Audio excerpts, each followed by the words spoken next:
Okay, so welcome back. And the topic that we will talk about today and maybe Thursday this week and maybe 2 more lectures next week are going to be about support vector machine that appears in chapter 5. So it's chapter 5.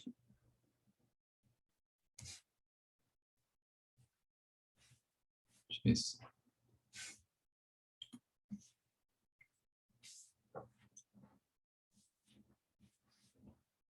support vector machine.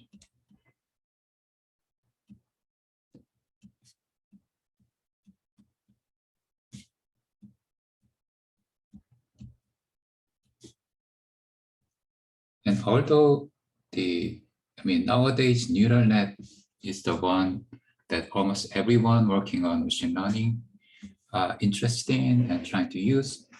When I started to look at machine learning around like 2010, support vector machine and corner method are the mainstream techniques, in the machine learning. Or at least there was, neural net wasn't very popular at the time, and the SVM and the corner method were, two of the very popular topics that people studied at the time. And it was not a fluke. There was actually a reason about this. So it is because this is the first overview.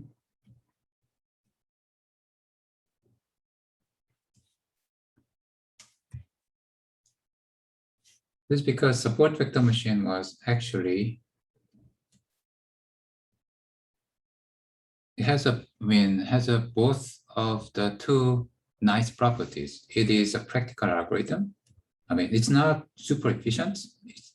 If you run as implementation of SVM, sometimes it's slow, but it can be applied to the real world problem. It's a practical algorithm.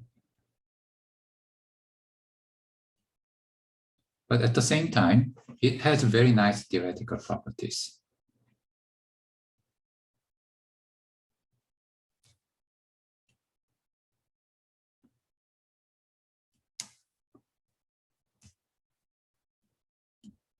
And then this theoretical property is closely related to what you learned so far, or there is learning theory stuff. And we learn about Hadamard complexity, Voice dimension, and so on. They are all very relevant in the design of SVM and the analysis of the SVM.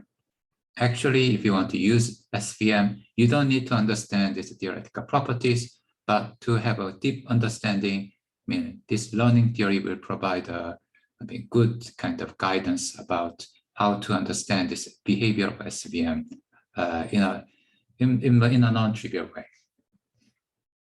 And then the third things that make SVM so popular is that, the actual behavior, the algorithmics of SVM, it depends very little about the input.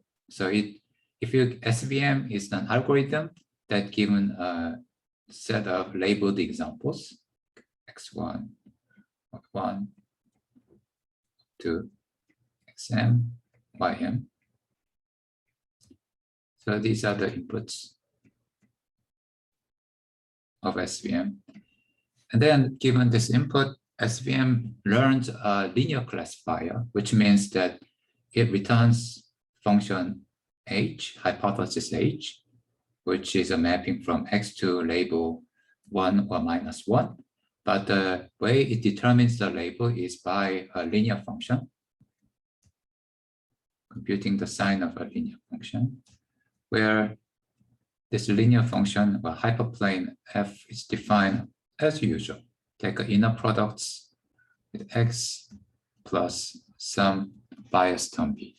But it turns out the SVM algorithm, when it computes this hypothesis or hyperplane f from the input example s, it only uses inner products. So all these algorithm, the optimization process inside the SVM only uses inner products between the inputs.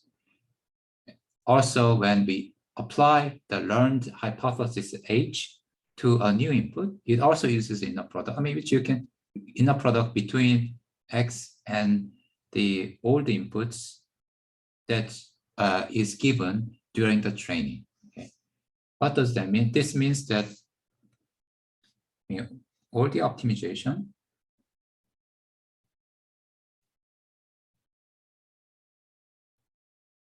and then also the use of run hypothesis, they all involve inner products between maybe xi and xj, between the inputs in the sample, or between some new input for which you want to make a predictions together with xi. So, okay, what does this mean? This means that even when x is very high dimension, if we somehow have a way to compute inner product very efficiently, then we can use this algorithm.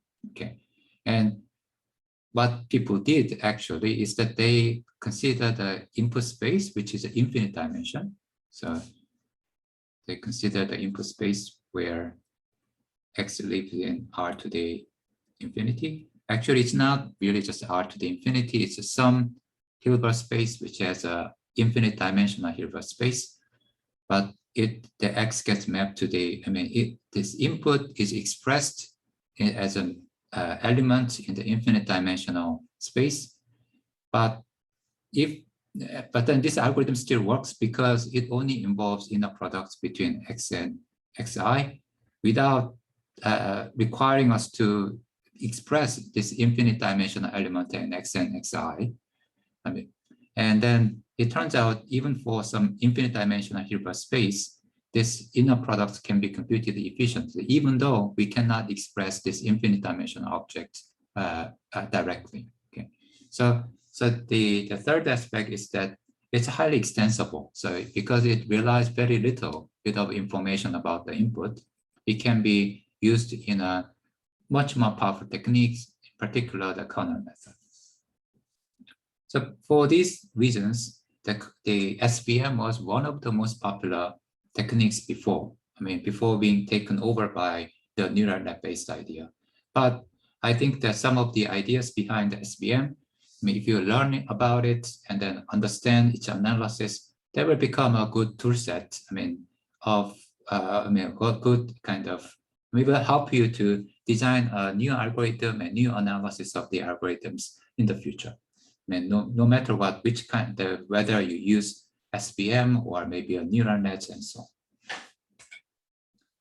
Then there are just some other, so let me, before actually start to talk about SVM, let me mention one other things. I said this SVM has a very nice theoretical property. And also the other thing I said is that it's just different color. Said very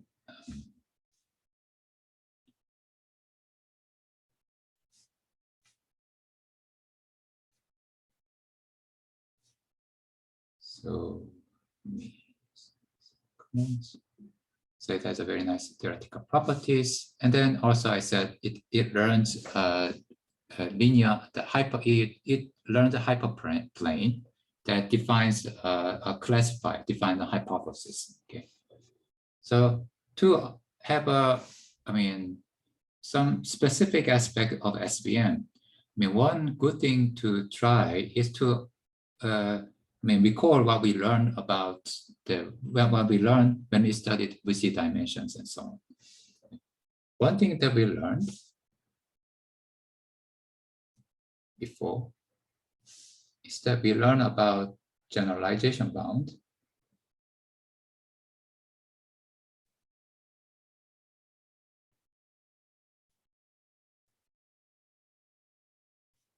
Using VC dimension. Also, we learn about VC dimension of a hypothesis set defined by hyperplanes. So I will just write this H with PL, which means the hyperplane. essentially hypothesis set defined of this form, like here. So that is exactly this, all the hypothesis, if you collect all these H, which is defined in this way, they form this hypothesis set of the hyperplane. But then one thing that so if you recall what we learned at that time, which dimension of hypothesis set of the hyperplane was n+2. If n is the dimension of x, so n is dimension of the input, then visit dimension was n+2. Let me double check.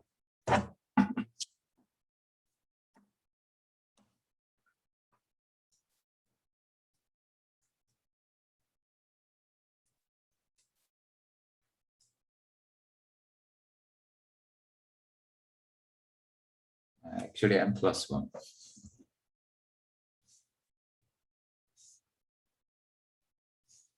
n+1. And the generalization bound that we learned about using visit dimension was of this form. It say that for all delta, for every problem for all delta, we have probability. Sample is EM. Probability that for everything in hypothesis, let's plug in this hyperplane. Risk is bounded by empirical risk was plus some extra term was very high. Okay. But what was this extra term? One of the extra term was this form 2. If visit dimension is D, so log of I think EM divided by D and M plus square root of 2M log 1 over delta. So that was our generalization bound. And in the case of the hyperplane, so we know this the value D. I mean, D is going to be n+1. So if you plug in this n+1, here, n+1 here, another n+1 here. And something that inside the log, I mean, it doesn't affect very much. I mean, the impact about the value outside of the log is the one that matters a lot. But what you can notice in this bound is that, I mean, if the dimension of the input goes up, so if n goes up, so then the extra gap that we put in the generalization bound, this will go up as well because of this n+1 factor here.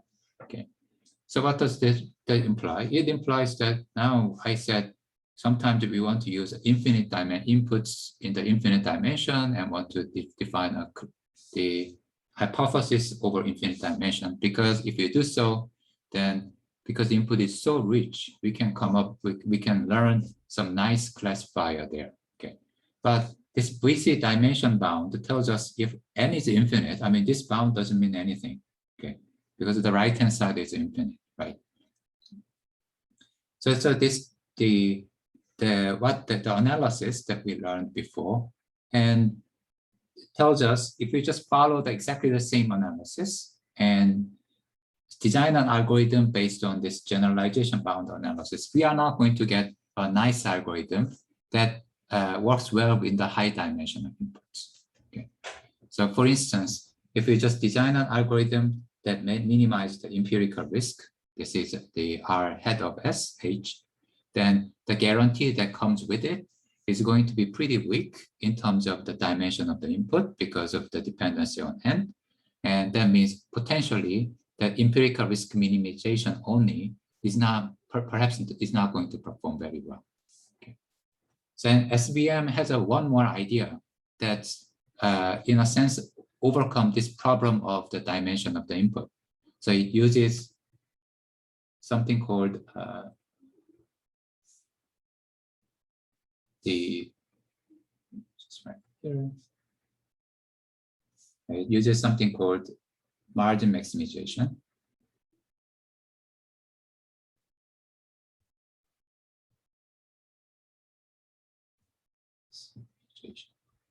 During training. So round classifier, it's just a linear classifier. So as far as the hypothesis set is concerned, nothing special. But in terms of optimization it's using, so the learning objective that it's using, it's different. It has something called max margin objective. And that makes a huge difference. Okay, it's make this algorithm in some sense independent of the dimension of the input. So we're gonna study about what this margin maximization is, and then at the same time, later we will study this so-called margin theory that allows us to analyze this SVM algorithm and show the independence of the dimension of the input. Okay, so let's move to the next. So let's get started and study about the SVM algorithm. But we will study SVM, the support vector machine algorithm, for a simpler case. By simpler, I mean in the textbook, it's called the separable case. So I heard when people design the support vector machine, they first consider this a separable case, and then later they extended this algorithm so that it can also work for the non-separable case. It works for separable case as well as non-separable case.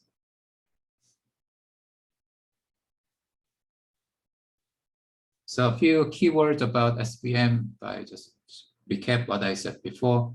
It does margin maximization, and then it learned linear classifier, and it's defined in terms of inner products. Okay, but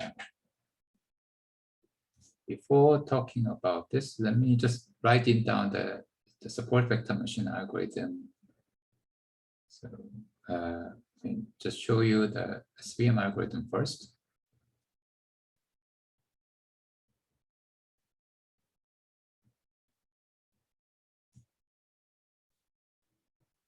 So let me explain what separable case means. So we will make a big assumption.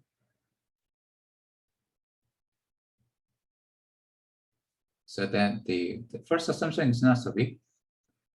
Say that we're going to assume that input space is just R to the N. And then this is reasonable assumption. The second assumption is the big one. We said, we assume there is a hidden distributions on the input and output. This defines the problem, right? The learning problem that we try to solve. But we say that this distribution satisfies the following. There exists essentially linear classifier for every sample that can be generated from D. So there is a weights, a slope, and intercept or bias, such that if you define a linear classifier,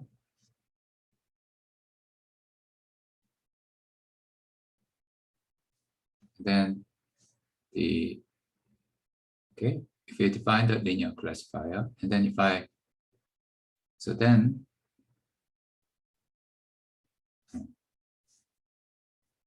satisfy the following expectation of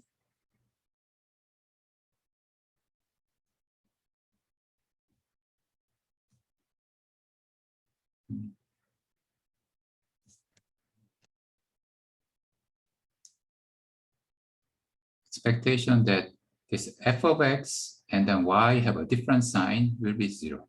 So which means y times f of x, it's a different sign, will be 0. Okay. So let me write it this way. This is better. So writing this.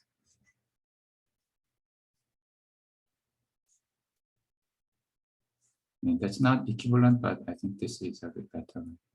Probability for xy, the y times f of x is always positive, so it's of the same sign, is equal to 1. That means if y is plus, then if you compute f of x, that's going to be a positive number, plus 1, positive number, y is minus 1, f of x with probability 1 will be a negative number.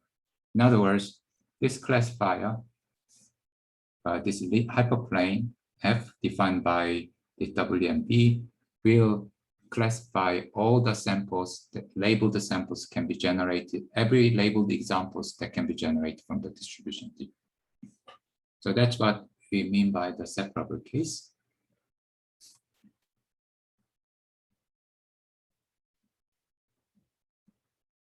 Non-separable case means that, I mean, such a WB doesn't exist, but in the textbook, what that means is that, I mean, this assumption may or may not be true. Okay.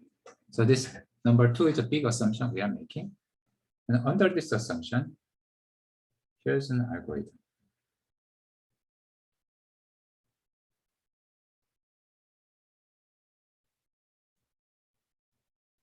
Separable case. Svm algorithm. The input of the algorithm, take the sample of labeled examples.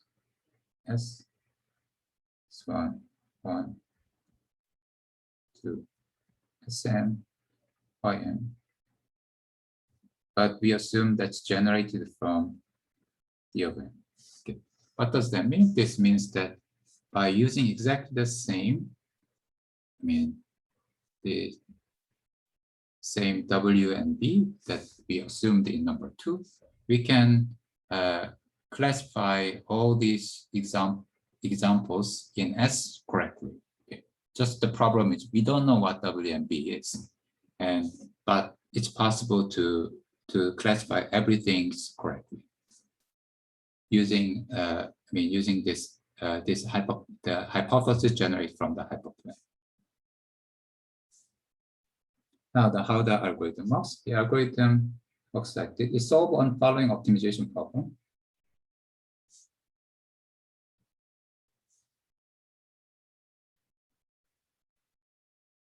Okay, find W and B star,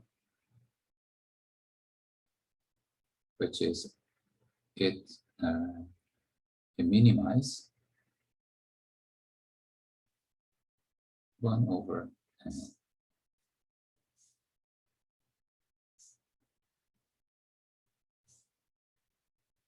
To W square subject to for all I from 1 to m. So that's what this notation means. We have the yi, xi. So the function defined by the WB classifies all these examples correctly. But here's the one catch. But it's not just greater than 0, but with some margin. Okay, so there is just some number 1. This is quite important. So it's instead of saying it's greater than 0, we say it's greater than or equal to 1. So there's just some significant margin in some sense. So and it finds this such a W star and B star, and then it defines a linear function using W star and B star.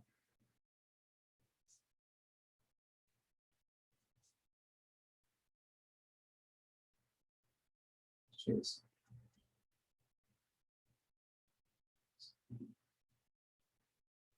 And also define hypothesis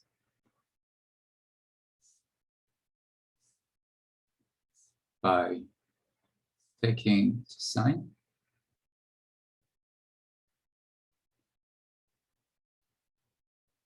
So the convention that we are adopting is 0 is regarded as just like a positive number. So this sine function returns either +1 and -1. Then it returns h star. So that's the algorithm. Okay. And in practice, it may not solve this optimization problem exactly, but only approximately. That's maybe what happens in practice. But that's a substance idealized version of this of the SVM algorithm. So let's, before actually understanding the meaning of what's really going on from the more geometric perspective, let's try to understand this algorithm more like what we studied based on what we learned so far. Okay, what we learned so far, we said most of the learning algorithm is designed by considering two things. One is it tried to minimize the risk. So with respect to examples, it tried to minimize the errors in the examples, in the sample. And then it tried to also minimize the complexity of the hypothesis set in some sense. Okay. So now from the perspective, if you look at the optimization objective of this SVM algorithm, optimization problem of this SVM algorithm, is defined here. You will see something like what we studied before. So first, we said we have the algorithm should minimize the risk. Okay. In other words, with respect to all the examples in the sample, we want to minimize the error. Okay. We want to find the hypotheses that behave well with respect to our with respect to the sample. So which part does this? And this part is about the minimizing the error. We say that for every example I, we want our prediction, which is given by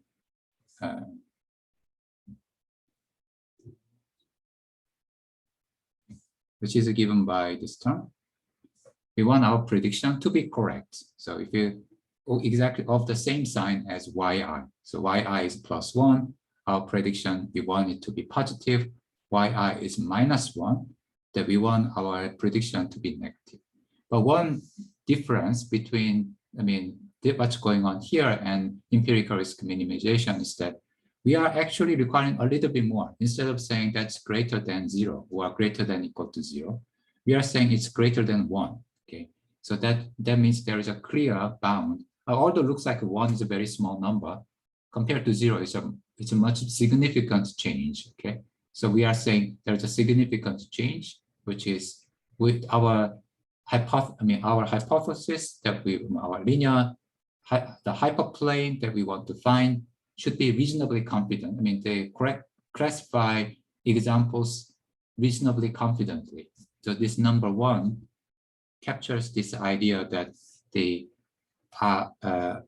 learned classifier should classify with reasonable confidence. Okay, so the subject 2 part is about the minimizing the errors with respect also in somewhat confident way with respect to the examples in the sample, and the other part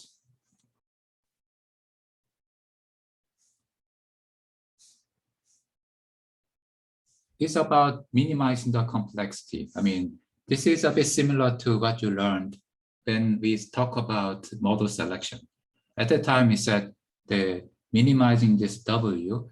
At the very end, we talk about regularization and its connection with the minimizing the complexity of the hypothesis set.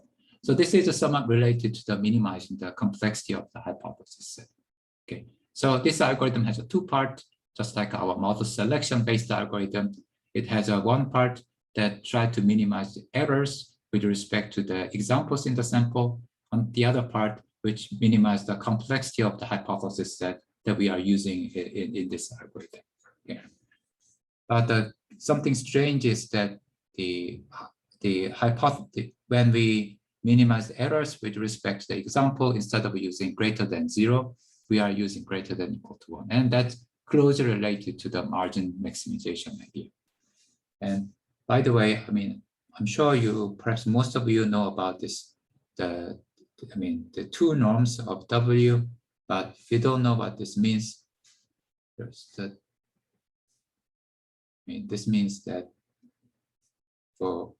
we are taking Wi square over I from 1 to n.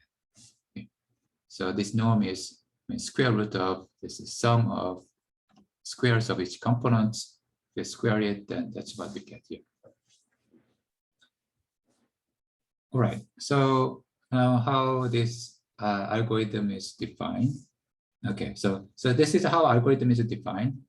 Now let's try to look at it further. So actually, what I explained is one way to understand this algorithm, but there's another way, which is in terms of, this is really derived from margin maximization.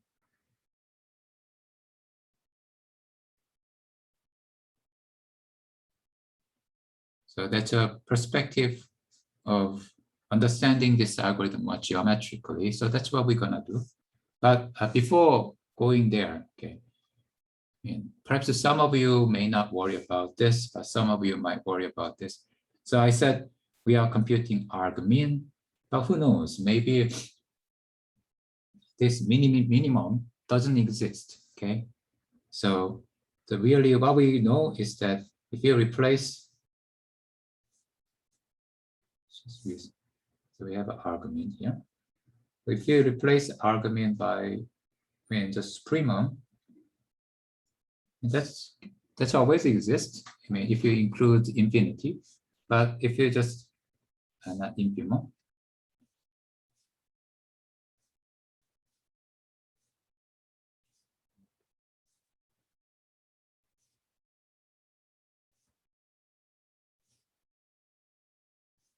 so if you include infimum, that always exists. If you include minus infinity, but if you replace it by minimum,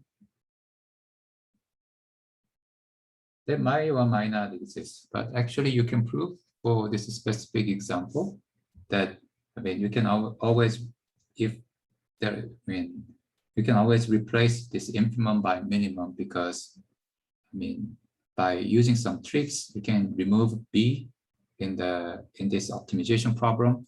And after removing B, the optimization problem you will get has a kind of so-called strictly convex objective, and the domain is still linear. So that by using this, you can show that there always exists a minimum. So I wrote there's some details about this. If you are worried about such a question in the lecture notes, which I will make it available perhaps at the end of this week or early next week. Okay. So let's try to understand this objective geometrically. So here's a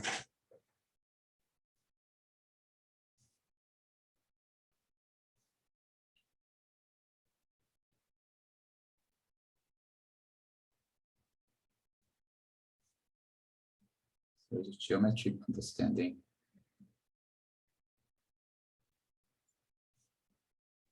of Svm optimization.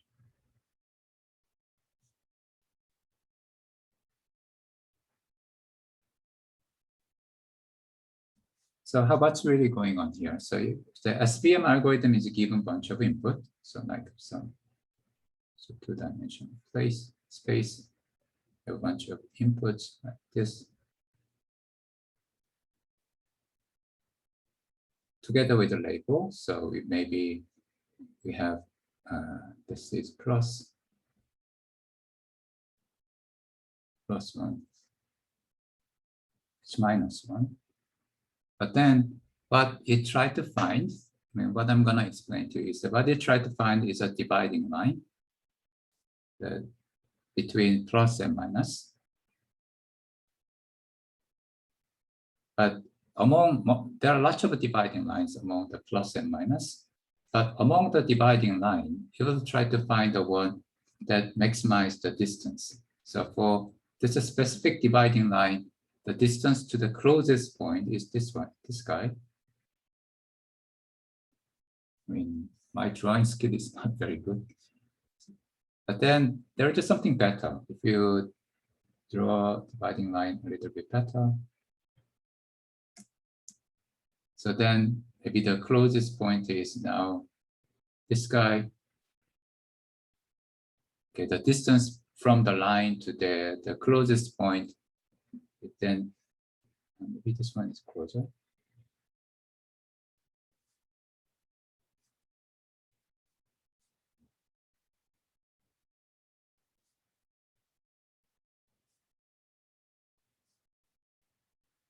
So you can see that, I mean, the one below. So this case is, I mean, the distance is larger than the distance of the red line. So the SVM algorithm tried to find a line that divide the positive and negative, but in a way that it tried to maximize the distance to the closest point. So that's called the margin. For each point, its distance to the line is called the margin. For every point in the sample, the distance to the closest point is called the margin to the sample. And it's trying to find a dividing line that maximizes the margin. So the objective, although I explain it in terms of model complexity and some form of empirical risk minimizations, that actually the geometric reinterpretation of what's really going on is to find a line that maximizes the margin. Okay. So let's try to see why that is the case. Okay.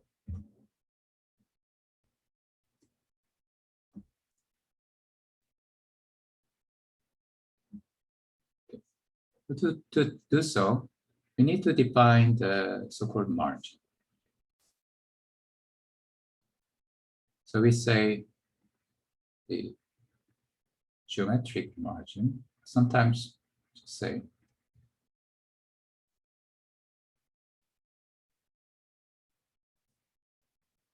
rho f of x0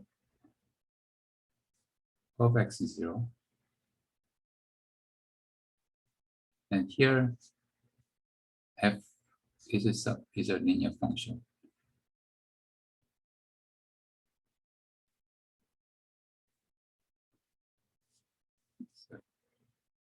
So the geometric margin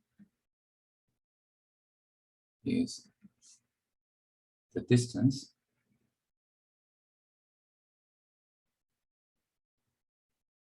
from x0 to the hyperplane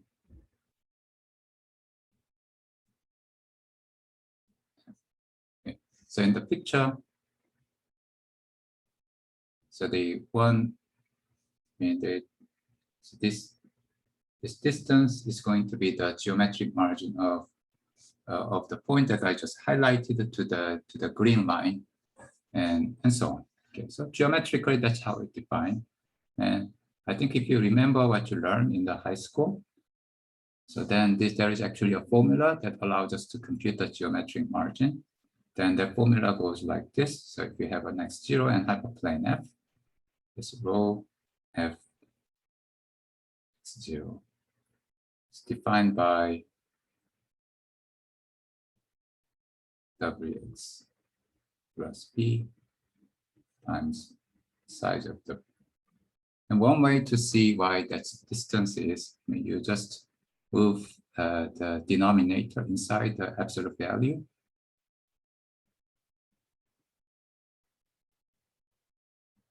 Plus w and b. And the first term really tells us for taking x and then project it to the direction of w, and there is just some extra term here. I think they maybe just giving other drawing is better. So if you have a line here, so suppose we have a line like this, and we have some x0 here. So this is f defined by wx plus b. And then now this w is actually the, let's change so a little bit. Here's next two. So this w is a so-called normal vector, so which means that it points to, to the orthogonal direction of the hyperplane. So, and then the distance from the, so distance from of x0 to the hyperplane is defined this way. Okay. I think this may be not the ideal things that I want to use. So distance is defined this way. So then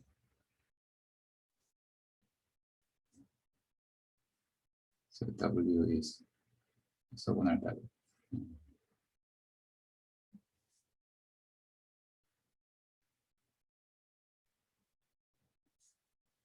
So W is in orthogonal direction.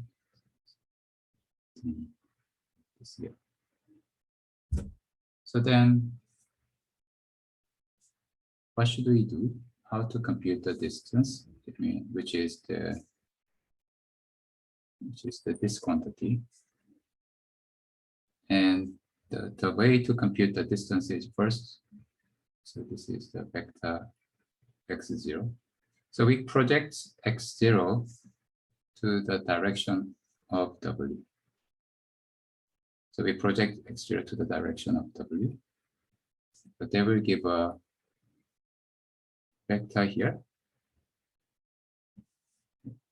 And then one thing you have to do is we have to subtract this part. So project it to the direction of w and subtract this extra part, which is how the line moves from the 0. So the part that I wrote here, this corresponds to the projection. And then this part that's written here, like b divided by the size of w, that correspond to this shift. Something correspond to this shift. Either, I think in this case, it's a minus of b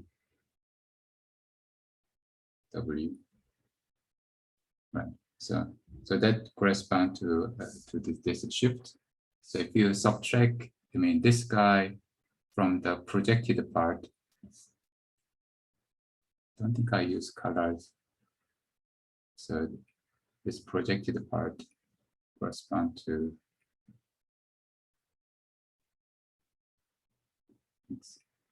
So from the projected part, if you subtract it, that's gonna give us this distance. Okay. So projection together with some kind of correction term that's coming from the displacement of this hyperplane from 0. So that gives us this geometric margin. Okay, so now we define the geometric margin for. So we define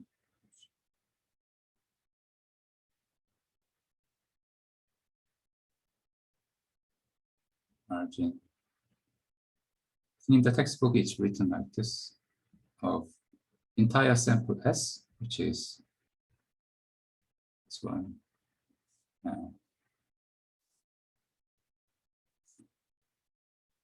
A sample with only the x coordinates, so x1, x2, and so on. And it's just a minimum of the margin.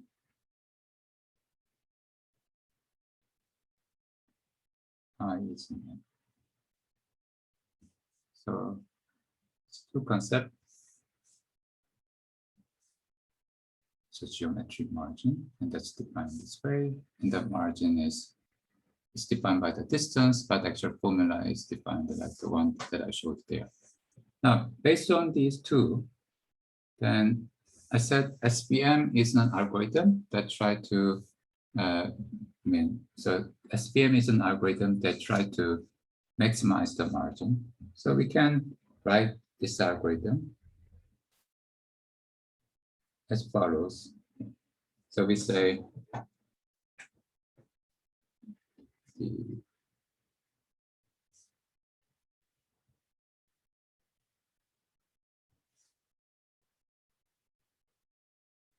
so the SVM objective can be written like this.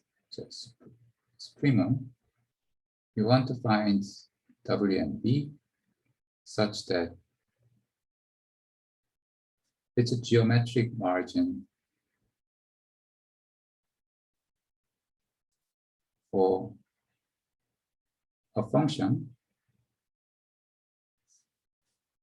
that maps x to x plus b of xi.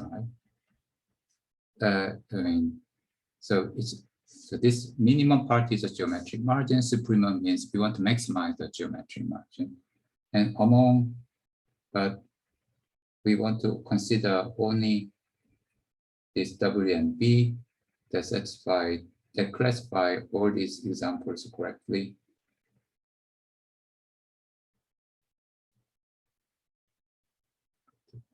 So this constraint is over W and B.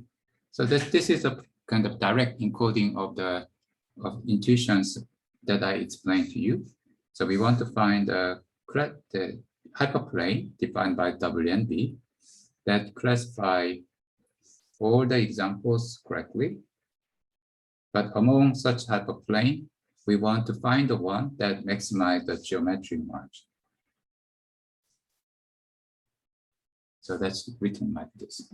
So that's the direct encoding of the so-called max margin, the objective that I explained to you. Now, what we can show is that this max margin optimization is in a sense equivalent to the optimization that I explained in the previous slide. So that's what I'm gonna show you next.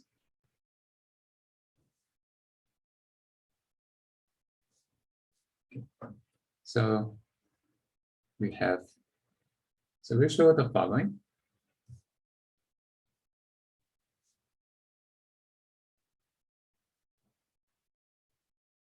So this is equivalence between max margin objective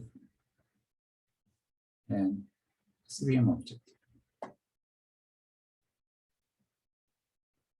So why that is the case? And so here's what we're gonna prove.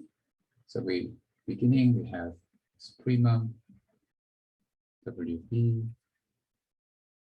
So minimum I row of maps.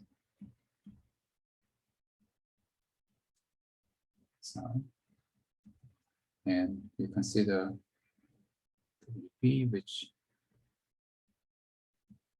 classify all the examples correctly. But then at the end, so we have quality,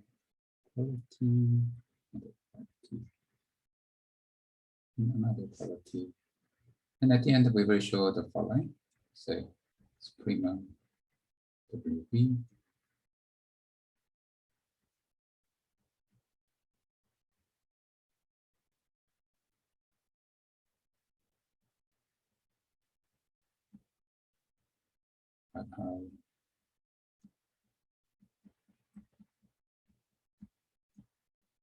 So this is not exactly the optimization that I showed you before. So but it's closely related. Okay. So in our derivation, our starting point is this guy, our ending point is this one, and this ending point is related to the one which is max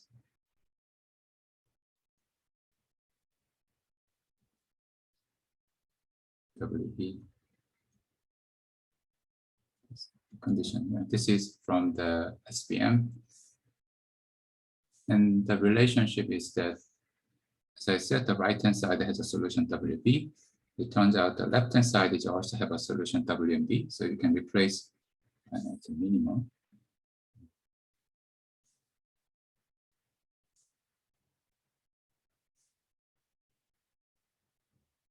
So solution left-hand side also replaces supremum by the maximum. And then the something that maximizes the left-hand side, which is here, and something minimized on the right-hand side are the same thing. So something that maximizes the left-hand side, can be used to minimize the right-hand side. Something minimize the right-hand side can be used to maximize the left-hand side. So in that sense, what SVM they try to do is to solve this max margin objective problem, the optimization problem that maximize the margins. Now the question becomes how we can derive all these steps. So let me, I think that perhaps a better way is I will give you maybe a few minutes so that you can do the derivation. But instead of just putting all these blank, I will show you some intermediate step so that you can fill in the first and the third. So here's an intermediate step. Say supremum of WME and minimum of I.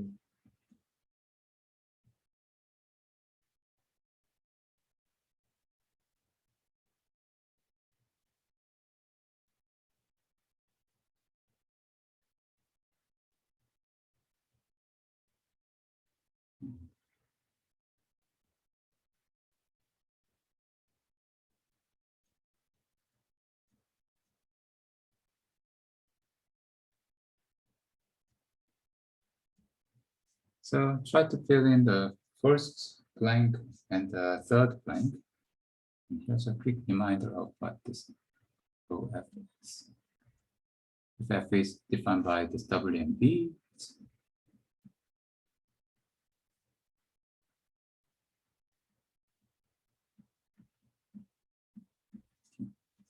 and so the exercise is fill in first line, the third line.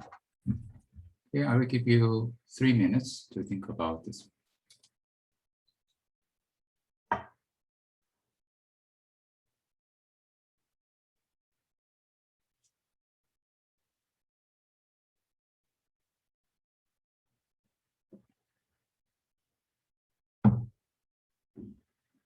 Well, you don't need to fill in both blank. If you just can complete the derivation, that's also good enough.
Okay, so the first derivation is just very easy. It's just plug in the definition. So then you plug in the definition WP, exactly the same constraint on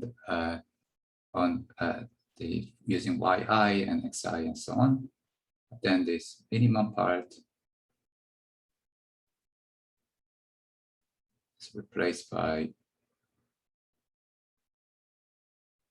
W. So definition of the geometric margin, but now let's write it down condition.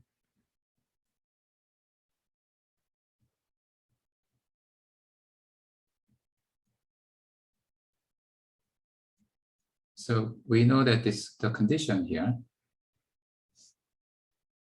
because yi is either +1 and -1.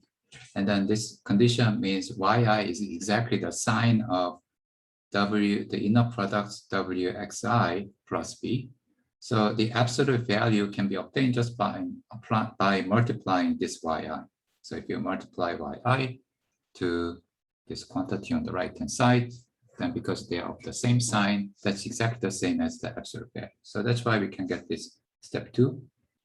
And step 3 requires somewhat thinking. So it turns out this is the same as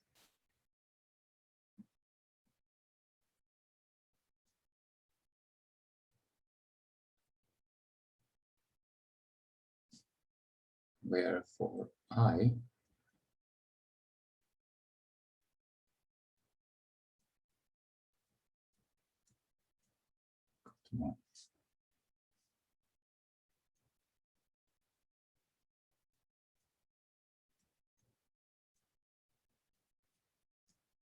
so if you compare the one before and the next, the key difference is that the one before has this constraint, and then the one next has a stronger constraint. Say that for every I, yi times the inner product plus b, but the prediction of this linear function should be exactly this. If you multiply them, that should be exactly 1. The one above say it's greater than 0. So what that means? That means that if you just because the supremum above is considering more W and B. I mean, usually we have, yeah. So this one comes for free. I mean, the supremum over the one above is over the larger domain than supremum below. But it turns out whenever we have the W and B that satisfy the constraints above, we can find W prime and B prime that satisfy the one below, which have the same objective. How you do it?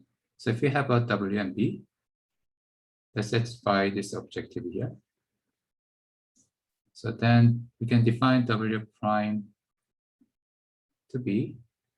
So we can first define the, okay, maybe it's just write it like this. First define the rho to be the margin of this function. So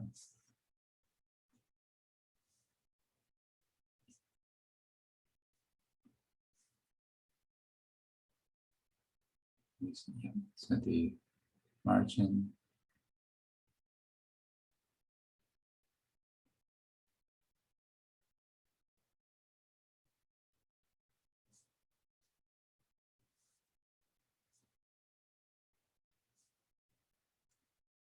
here. And then for W prime, define W prime to be margin W, B to be margin over B prime. So if you do so, it's this W prime and B prime is going to, no, I was wrong here.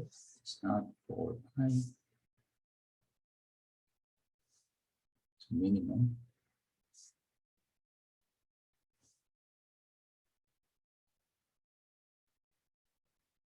So minimum over I is same as 1. So if you do so, that satisfy this condition, minimum over I is exactly the same as 1. Okay. But I mean, the objective doesn't change because if you compute the distance, the one above using W, the one below using W prime, the rho in the W calculation of W prime, rho appears above the bar, the 1 over rho appears above the bar, also 1 over rho appears below the bar, so they cancel each other, so they get exactly the same value.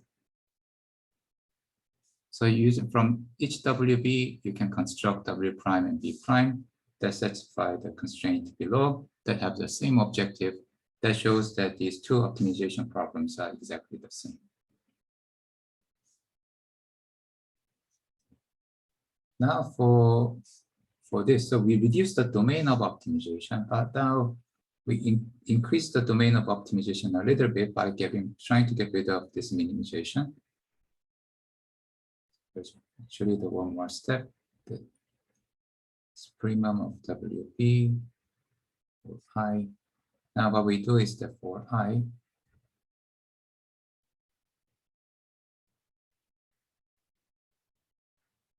must be greater than or equal to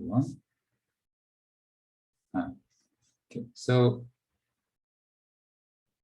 let me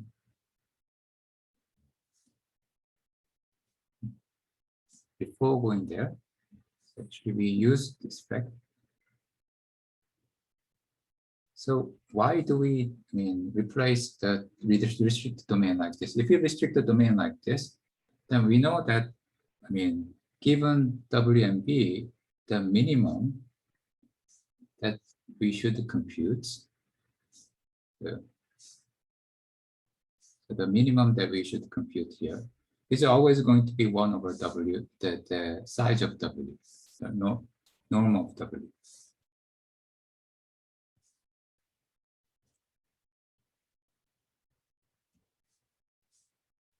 So we can get rid of this nested supremum here. That's because this constraint implies this constraint implies that what goes above the denominator, above the bar, its minimum is always equal to 1. So we can replace it like this. So then after the replacement, the final step is to relax the condition, which is write down for the condition. This has to be equal to 1. Relax the condition here. It's same as 1 into something more generous, which is greater than or equal to 1. So potentially, because our domain of the optimization is larger, the one below has a potentially larger, but it turns out they are exactly the same. That's because, whenever the argument is the same, whenever you have some elements,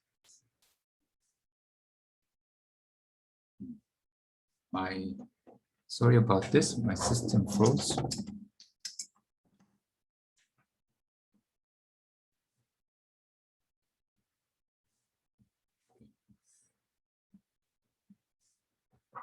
So, but it turns out they are exactly the same. The reason is whenever we have some W and B that satisfy the one below, then we can always find W prime and B prime that satisfies the above, whose objective is larger. Because you can, if you have a WB which satisfies the one below, you can divide WB by their the minimum over I computed here. So that will produce a new W prime and B prime that satisfy the one above. But then because the weights gets smaller, the optimization objective will go larger.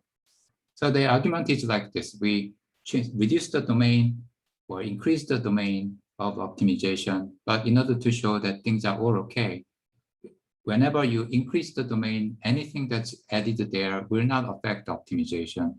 If you reduce the domain, what remains is good enough for the exact same kind of optimization. So that's the process that's going on.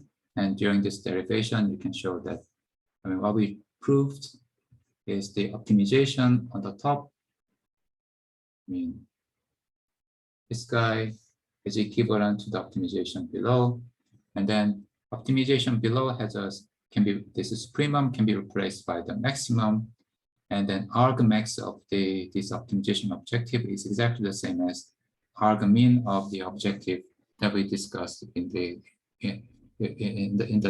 definition of support vector machine algorithm. Okay, right. So that shows support vector machine. We try to find the hyperplane that has maximized the margin. Now, but the bit deeper understanding about this support vector machine can be obtained if you look at the dualization of the algorithm. So here's an optimization that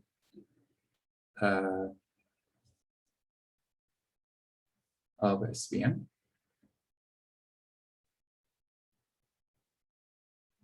Dualization. I think I can explain a little bit about this today, and maybe more about this on Thursday. And if you dualize, then that will make it clear that this algorithm, the dual form of this algorithm, only depends on the inner products, and also it will make clear the notion of so-called support vector.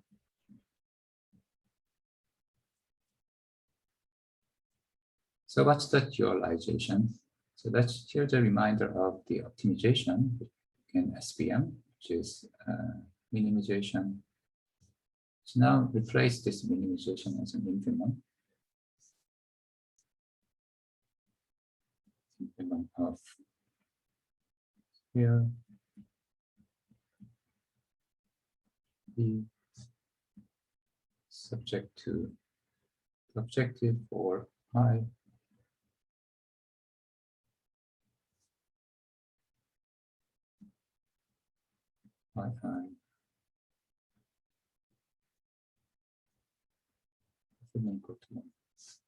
Then the dualization is try to understand this algorithm from the perspective of constraints. Okay. Then we have a M conjunct, because there are our constraint consists of M conjunct. One conjunct is talk about each example. So if you do the dualization, we're gonna introduce so-called the Lagrange variable for each of these constraints.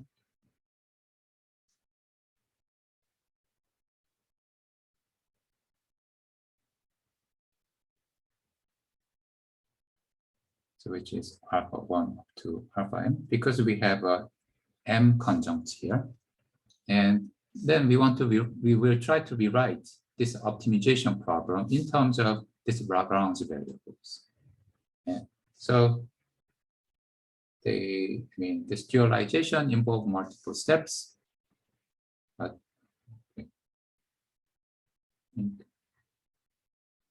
maybe the weights has to be 4.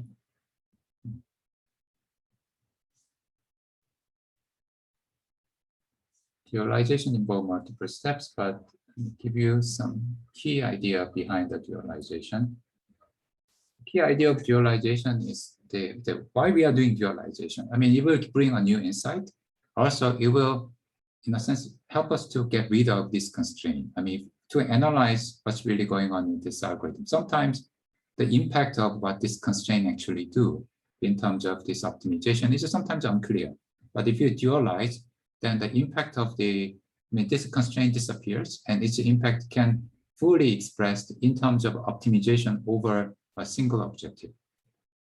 Some constraints will appear, but these constraints will have, will carry less information than the constraint that we already have in this primary form, okay? Primal form. So in this, what should we do?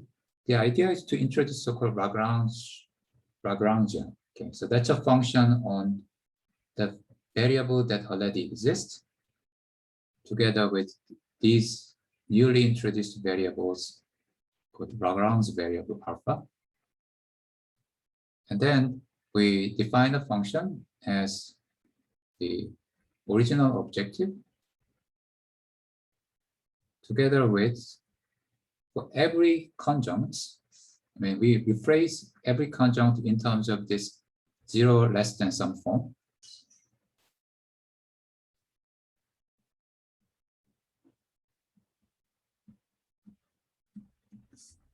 And then for all the right-hand side of this 0 less than, we introduce an extra term that say that uses corresponding Lagrange variable. So we have I is equal to 1 to m, and alpha I times 1 minus I.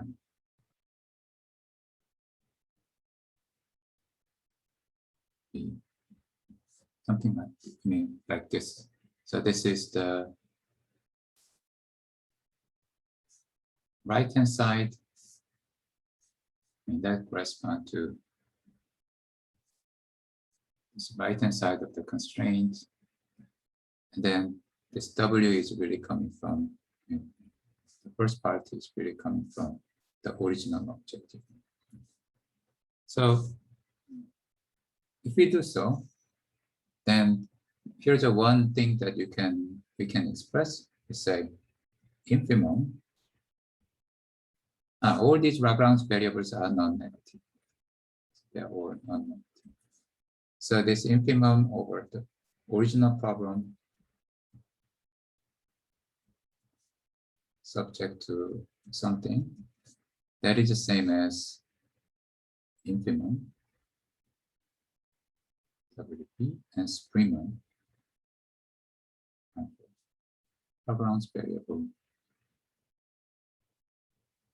subject to alpha, the second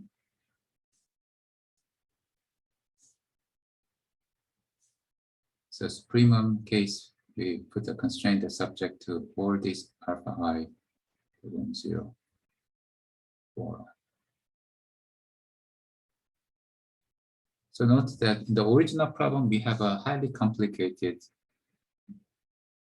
so in the original complicated constraint, but in the new problem, the constraint becomes a lot simpler. It's just say that all the Lagrange variables are greater than equal to 0. Okay. Now this equality is true. Just let me explain this equality and finish today's lecture. Now the question is why this is the case. Okay, let's think about, do some case analysis. So if the constraint is violated, which means that for some I, so for some I means this, the 1 minus yi blah is greater than 0. So then what we can do, so if we take the sprimum, okay, because we multiply it with alpha I, then we can increase alpha I as big as we can. Okay, so then because 1 minus yi blah is positive, if we multiply by really large number, that term will become really large.